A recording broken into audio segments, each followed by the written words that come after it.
how challenging it can be to get that big break. And so my mission is to really help people lean into their dreams, and mostly on the creative side, but it's starting to blend into other worlds. Yeah. Well, I've seen you in front of camera. I've seen you behind. I mean, you're great on both. I mean, you helped us tremendously when we were recording and setting everything up. And I guess before we get, I do want to ask you, where did all this begin? You said when you were young you knew about this, even though obviously the Tyler Perry model hadn't been discovered yet, but he was, you know, still doing it, still creating it. But when did you know? Like, when did you know this was going to be a serious part of your life? You know, it goes back to like the time I was 3 years old, and my mom, At 3?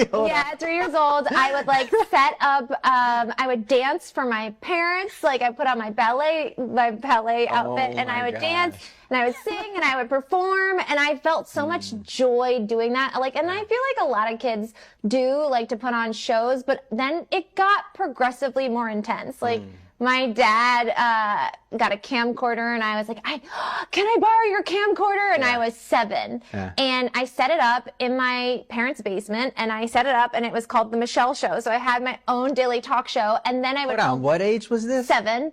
And then I had... Such a great name, The Michelle Show. Yeah, well, we brought it back.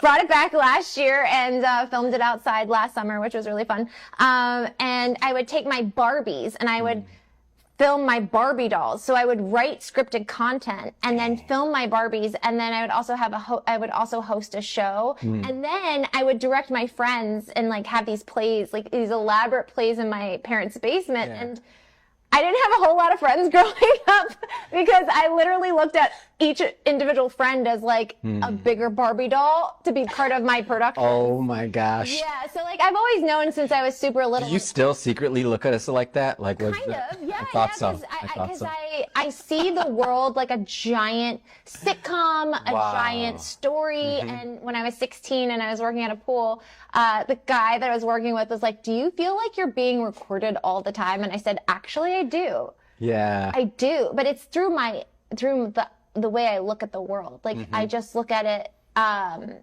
I try to tell people when there are like tough moments or awkward or weird moments in life, I'm like, "Oh, plot twist," or "Oh, that's a good storyline." Which has been really helpful for me in like, you know, conquering some hard, challenging life moments. There's something that you said in the beginning, where you mentioned that concept of breaking through and how it could be so difficult. That's one of the things, and we've